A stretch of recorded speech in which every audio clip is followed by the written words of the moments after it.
Hey guys, welcome to my channel. My name is Siniswanene and thank you so much for subscribing to my channel. If you haven't subscribed, please click on the subscribe button. Please also click on the notification button so you guys can be notified every time I upload some new content. So today I wanted to share my experience of going back to school at the age of 29. So what influenced my decision to go back to school? So I was living and working in Johannesburg for about 6 to 7 years. I was working in the television industry, and to be honest, I was getting paid peanuts. My salary was literally going to my rent and transport, and there was so many times I had to call parents and I had to call back home for them to help me out, you know, with 1,000 rand or 500 rand just to sustain me until the next payday. And also my 30s were knocking, and I was just in a space where I was sick and tired of asking my parents to bail me out whenever I'm in like a very financial situation, because with my life I always pictured myself that I would have this great job and I'll be getting paid so well, and whenever my mom or dad will call me for money, I'll be like, yeah, sure, let me give you money. But then things were not working the way that I hoped for. So the idea of actually going back to school started back in 2016, because I saw how the industry is not paying, you know, creatives, and you know, the public, or you know, audience or fans usually hear the side from, you know, the actors and public figures, and they don't necessarily hear the side of people who are working behind the scenes, and it's really tough. So then I decided to resign from my job in 2018 and go into freelancing. Freelancing was great for the first few months, and then there was dry season, and then from that experience I was like, nope, this is not the life that I want to live. I can't continue working like this. And I called my parents and I was like, I need a break from Johannesburg. So I went home in Port Elizabeth, stayed for a few months, and that's when I saw, or that's when I was able to have an honest conversation with myself, reflect on my life, and just tell myself, you know what, this is not working out. And number two, I'm not ready to go back to Joburg. I'm not ready to go back to the hustle and the busyness of Johannesburg. I think I just need time out where I can be, you know, at peace and center my thoughts, and kind of just be in a space where I'm able to review my life and also set some goals for not only the rest of 2018 but also the beginning of 2019. And then I started to call, you know, friends. I started to ask advice from people, and I was like, hey, I'm thinking of going back to school, what do you think? And you know, a lot of people were saying the same thing. They were like, hey, if you have the resources and the means to go back to school, do it. And most people were saying they wish they had, you know, and resources, the time and money to go back to school, because they were not happy with their jobs, or they just wanted to better themselves. So before I actually filled in my application form, I went into a space or a phase where I was literally worried about what people might say, you know, the syndrome of abantu bazothini, because growing up in Port Elizabeth and then moving to Johannesburg, people kind of have this dream of, once you move to Johannesburg, you're there to go find gold, and when you find gold, your life is going to improve. You're going to be able to buy yourself a car, you're going to be able to buy yourself a house, you know, your life will prosper. And unfortunately, my life was not moving at a pace where my peers were moving in. It wasn't moving at a pace where I also wanted my life to move in that direction.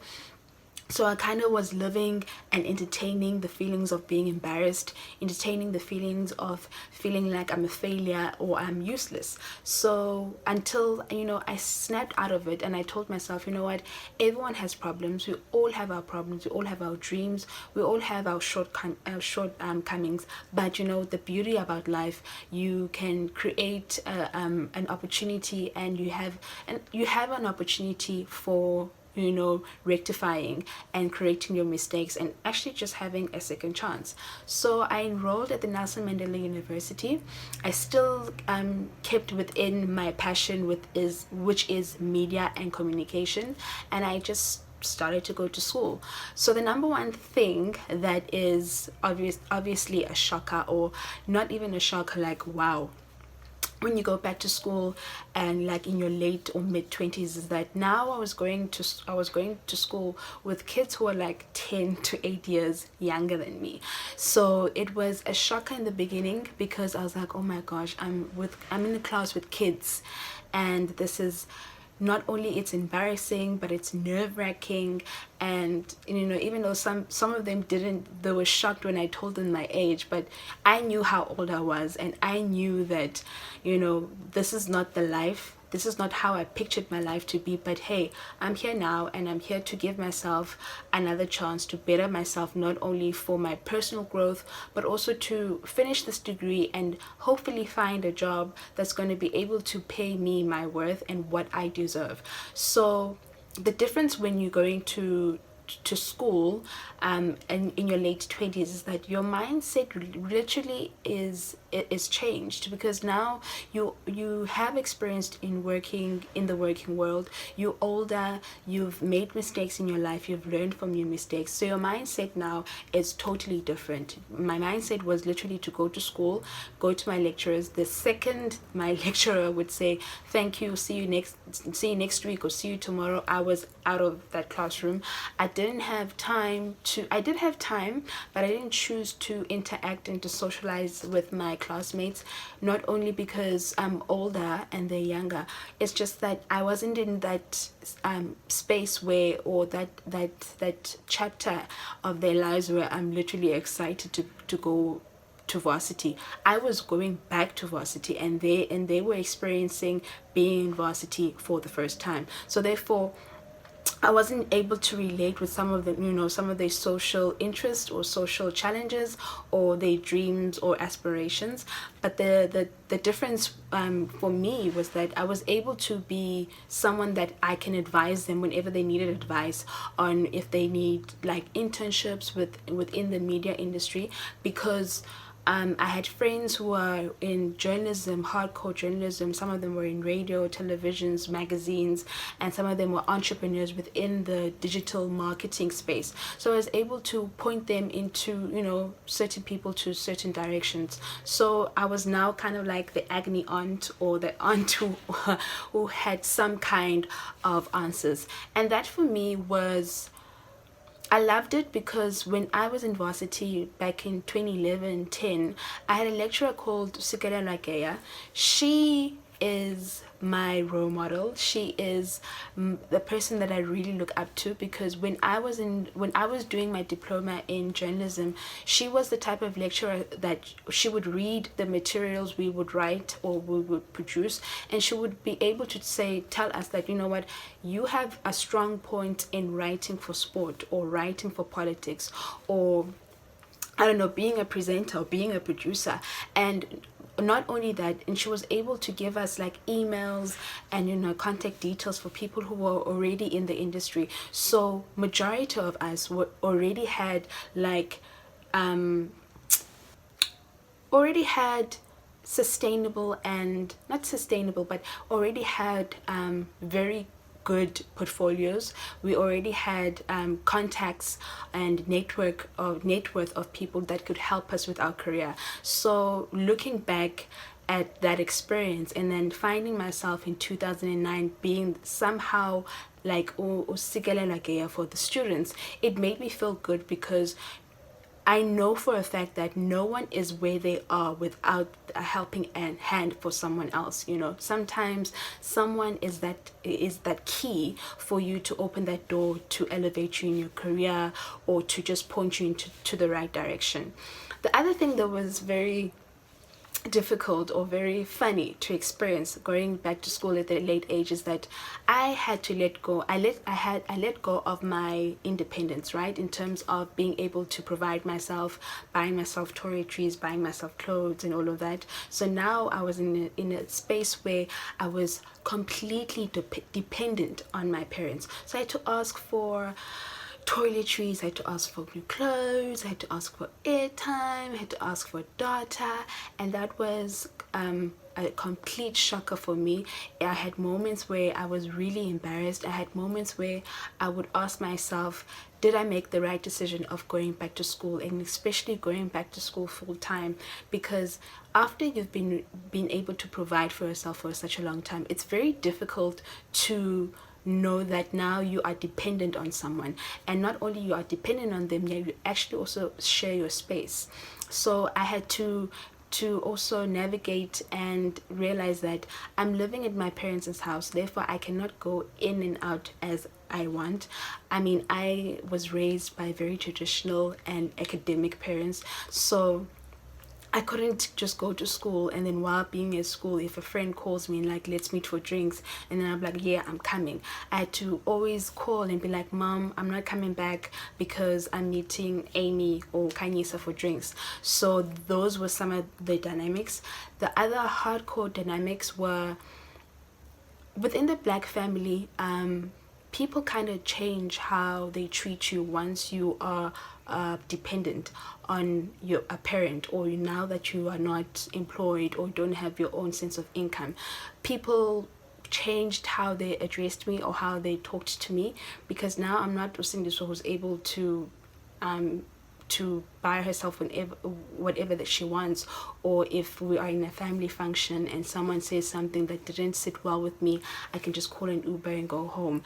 I wasn't that, and it was so interesting to experience and to actually just, it was very interesting to experience, to view that experience, because people really change how they treat you. People really are mindful of how they treat you once you are independent and once you have a job. So that for me was a shocker, but it also, that experience taught me who really is there for me, who really is there to support me, and who wants the best for my life and the best for my career. So the advice I would actually give for someone who wants to go back to school full time is, knowing what I know now and looking at the situation that we have within our country with our economy.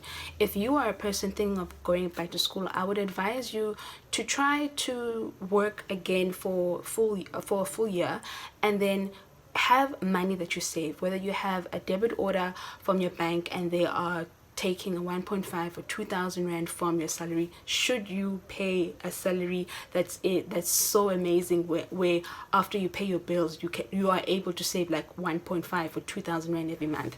Because once you save that amount of money for a year, that money is going to help you to not only pay off some bills or some debts, because I also went back to school not knowing that how am I going to pay my bills or my existing bills now that I'm going to be a full-time student. Because yes, it's great that I'm going to school, yes, I'm trying to change my life, but the responsibilities and the debts that I accumulated when I was working were not going to go away. So I never made a plan B in terms of how am I going to pay off those things. So if you're thinking of going back to school, I would really advise you to do that, because it's going to help you so much. It's also going to eliminate the embarrassment, if you're going to get embarrassed, they eliminate the embarrassment of going to your parents and asking for money for airtime, or asking for money to buy toiletries, or even asking friends to help you out every now and again. The other thing I would also advise, should you thinking of going back to school full-time or even part-time, is to make sure that when you leave your job or you leave the industry, leave it on good terms. Because I don't know about you guys, but I'm sure you do, I hear and read so many tweets and Facebook status about graduates who are sitting at home and not getting a job, or not getting employed, and it's heartbreaking, and our economy is literally not healthy at all. So I would advise you to make sure that you leave the job on good terms with your bosses and with your colleagues, and while also studying, keep in touch with those people, create relations, create a wealth of network, because once you're done with school, you are going to need those people when you need a job, or when you need a freelance gig in order for you to have a little bit of a cash or some salary of some sort. Because to be honest, not all jobs get advertised on websites. Most jobs, you really get them by networking with people. People remember how you treat them. People remember how you leave, how they feel when you leave them. So it's very important to create a network with people. And also, when you are a full-time student, or even when you are working, make sure that you also attend your industry events, because those industry events, you are going to meet pioneers within your industry. You're going to meet people who are needing a new employee or new employer. So going to networks that are specifically going to help you with your industry, it helps because you're building relations with people. And also, you're not only going to rely on LinkedIn or Facebook or Twitter or even biz community to find a job. So make sure that you do all the preparations and necessary precautions when you go back to school, because it's all good and well that people are going to congratulate you for taking a leap of faith and being brave to go back to school.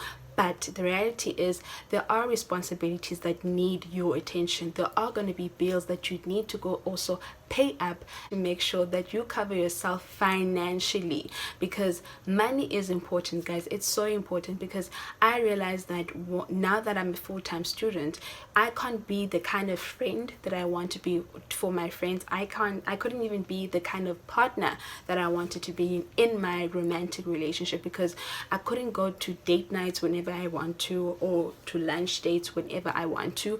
But the reality is, I did nothing worthwhile. It comes without a big sacrifice. So I sacrificed my independence solely and for 2019, and it really worked out, because while I was studying, I was still keeping in contact with people I used to work with. I was going to industry events, finding out what's new with my industry, even trying to build a community of creatives here in Port Elizabeth. I needed to make myself busy and not just solely concentrate on school. Remember, it also helped me working in my industry, or being in the working environment, before I went back to school, because I realized that all those networking and making sure that I communicate with people, jobs that people don't get advertised on LinkedIn or Biz Community or Twitter or Facebook. Most jobs, some people get from networking with people. I remember when I was younger, I thought going out with colleagues or going to industry events are a waste of time and waste of money. Boy, I was wrong at the time. Those things are so important. So while I was studying this year, I would see events happening not only here in Port Elizabeth. I would see events happening in Johannesburg. If those events were pertaining within my industry, if those events had people that I knew I wanted to work with in the future, or the kind of things and discussions where they're going to talk about in the seminar, the events are going to help me build my portfolio, I would ask my parents to help me out to buy a ticket, whether it's a bus ticket, a plane ticket, and attend those events, because it really helped. I remember now entering the month of August, September, I already had people who were asking me, when are you done with your studies? How can we help you? Once you're done studying, do you have a job in line? What do you think about this position? And it was so nice having those emails and those communications and those network, because now I was in a space where I have experience. I'm working on getting my second qualification, but not only that, I'm not relying on my second qualification to get a job, but I'm also meeting the qualification halfway, meaning that once I'm done with this qualification, I have experience, and I'm also going out there. I'm selling myself. I'm putting it out there to people that, hey, I did this with my life. I did my first qualification. I went and worked for a number of years. I have a very good and solid experience within my industry. And then I also decided to go back to school. I did this qualification because I knew it was going to help me elevate to another level within my industry. So it's so important to make sure that you don't only go to school full time and just go to school and come back home and study and make sure that you pass your tests and pass your exams, but you also need to make sure that you communicate with people that you used to work with. touch base with your ex-bosses or with your recent boss. Ask them how's life, what's the next in the future. Tell them what you're up to in your life, and where do you currently see yourself, because once you build relationships with people and network, it's going to help you a great deal. We're moving into the digital world. It's so important for you to also be active on social media. This does not only pertain for people who want to be in the media or digital or in creative space. Whether you want to be in business, whether you want to be an entrepreneur, it's so important to have some kind of life or presence within the digital world, because the digital world has made our world from this big to this small. You can chat with someone in the US, even though our time zones are not the same, but you can chat to that person as if they're living next door. So that will be my advice if you're thinking of going back to school, is to save up a lot of money, because our economy is not healthy, and especially if you're not as privileged and if you're not as blessed to have the kind of parents that I do have, where when I said I want to go back to school, they were like, sure, come, we'll help you, we'll support you, and I was able to go back to school full time. But should you don't have the same experience as I have, I would advise you to save for a year and use that money to pay off some of your debts, and also use that money that you will, and keep the money that you will use as a safety net when you need some things to buy yourself that you know you're probably too embarrassed or too scared to ask your parents to help you out with. Number 3, make sure that you leave your job, or you leave the people that you used to work with on good terms, because the junior that you work with this year might be your senior at a different company that you actually want to work with 2 years or a year later. So it's very important to make sure that you leave people feeling good about themselves and feeling good about you. So that's it for me. Please give this video a thumbs up if you like it, and also please just comment down this comment section. I also would love to hear some of the comments that you guys have.